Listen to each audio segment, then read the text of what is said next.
Amidst the chilly hills of a desolate island, Zhilin endeavors to secure a safe haven for camping. Trekking miles, his journey takes an unexpected turn when he slips into a freezing river. Despite the frigid waters, he manages to float away, eventually climbing out to resume his quest. Fatigue sets in, prompting Zhilin to seek respite against a substantial rock. There, he munches on a flower, his farts drifting back to the origins of this odyssey. Zhilin's life had taken a dark turn, leading to a life sentence for the assassination of 6 men. An afternoon meeting with the prison governor reveals a peculiar inquiry into the dreams of Zhilin and his fellow inmates. Moryak dreams of the sea, Yakut of a war against China. Obezianka remains silent. Obezian aspires to govern within the prison. Tolia follows the progress of a space station. And Sipa longs to see women again. Zhilin's response remains veiled. The governor unveils a transfer to a penal colony for the selected inmates. Soon, a ship becomes their vessel, reminiscent of their previous imprisonment. Factionalism arises as the prisoners are assigned groups and cells. Obezian, assuming authority, resorts to violence, taking a life to claim a better sleeping spot. As the hatch seals and the boat departs, panic grips the prisoners, fearing a ploy to let them perish at sea. Recollections of a conversation with Sipa resurface, offering a perspective on life beyond earthly bounds. Sipa, grappling with mental issues, had spoken of a third purgatory-like place for souls like theirs. What Zhilin had dismissed as nonsense in prison now gains relevance. After a tumultuous period, a semblance of calm prevails among the prisoners, who attempt to spend the journey in camaraderie. However, chaos erupts when a gang escapes in search of a fellow inmate. Obezian, feigning negotiation, escalates the situation by killing the sought-after man. A riot ensues, prisoners on both sides engaging in a violent clash through the bars. Stary, an old man, remains an observer, offering prayers. The guards intervene swiftly, using a sleeping gas grenade to quell the unrest. The ship eventually docks at a deserted island, and the prisoners, now in numbered handcuffs, are left on the beach to listen to Mr. Olufsen and Marta, heads of the Terra Nova project. With the death penalty abolished globally, prisons faced overcrowding, prompting the Russian government to offer this land for a project funded by international organizations. The prisoners transition into colonists under the project's protection, with provisions, including 3 months' worth of food. Constant surveillance via satellite and communication buoys raises objections, particularly from Obezian, who protests by hurling a rock. The buoys can be used to request items or express a desire to leave the project. Guards drop numbered keys matching the prisoners' handcuffs on the sand, triggering a chaotic scramble. Zhilin and Sipa strategically retrieve keys while avoiding the tumult. In the ensuing power struggle, Ali's gang prevails. Despite the chaos, Zhilin gathers supplies, witnessing Obezian forcibly opening his handcuffs with tools.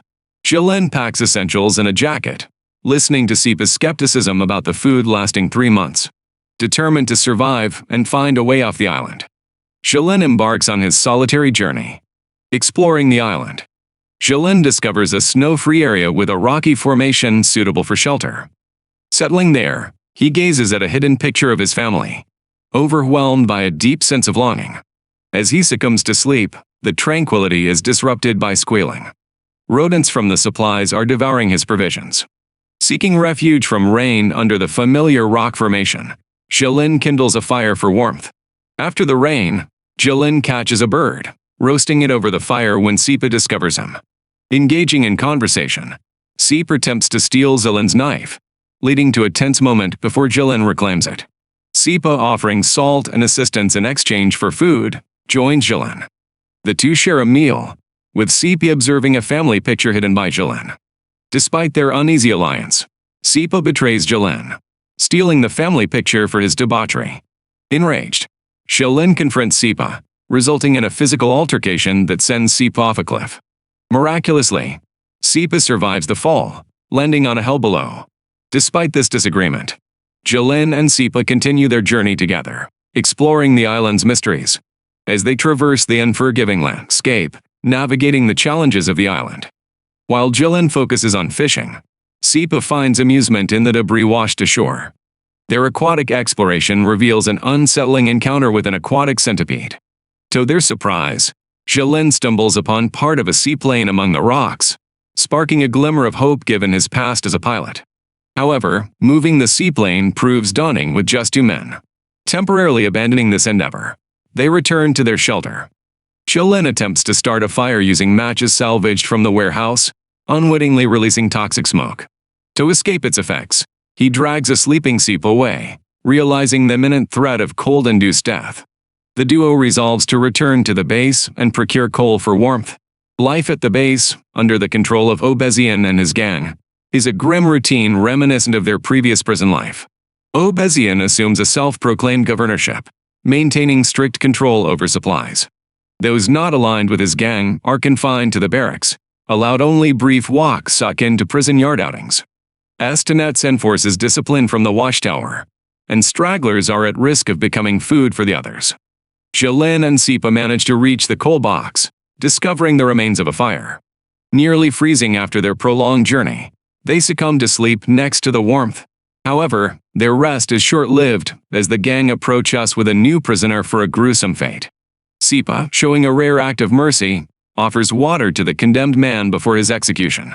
In the barracks, unrest brews, and discussions of rebellion circulate among the prisoners. The idea gains traction, with Shram advocating for the potential benefits. Tensions rise as Obezian and his gang maintain their control. Tolia reveals a secret trap, intending to catch thieves in his workshop.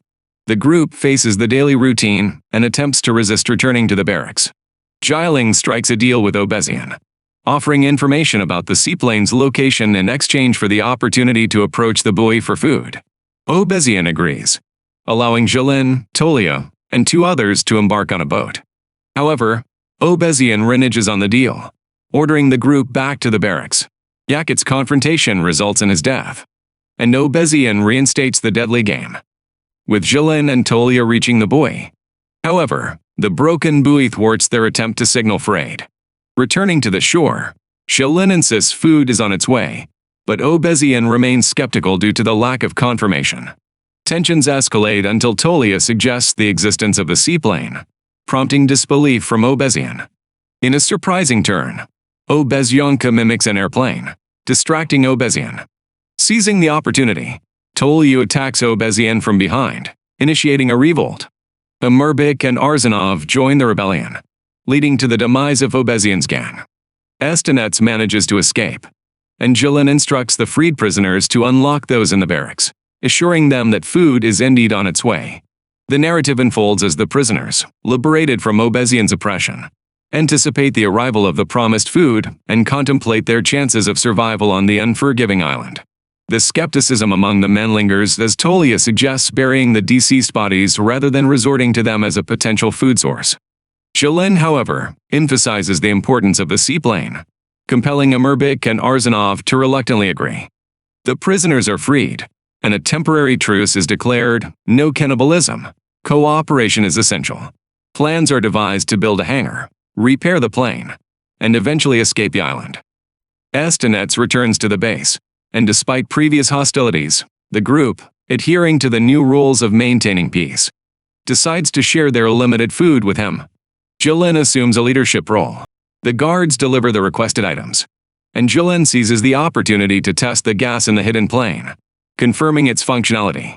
As Martyr and the guards depart, a new group of American prisoners, led by a formidable figure, arrives, setting the stage for a violent confrontation. Attempting a gesture of goodwill, Zhilin extends his hand to the American leader, who responds with violence, initiating a brutal fight between the 2 groups. In the chaos, Zhilin is dragged to safety by Sipa, and Tolia's trap claims the life of one of the Americans. Arzanov faces the American leader, resulting in Amurbik intervening and killing the imposing figure. The clash sets ablaze the buildings around them, observed by the project heads. Realizing the situation is spiraling out of control, with over 40% of the colony killed, Marta initiates Code Naked Island. Guards are dispatched, executing the remaining prisoners, and Marta burns Zhilin's letters. Fortunately, Zhilin, Sipa, Arzanov, and Tolia survive by hiding in the mountains or the hangar. Together, they push the plane out, but Sipa, bidding farewell, runs to the hills to embrace the ocean. The trio remaining boards the plane, and Zhilin successfully takes off despite being targeted by guards. Tragically, his companions perish in the gunfire. But Zhilin, miraculously untouched, soars into freedom, leaving the island behind.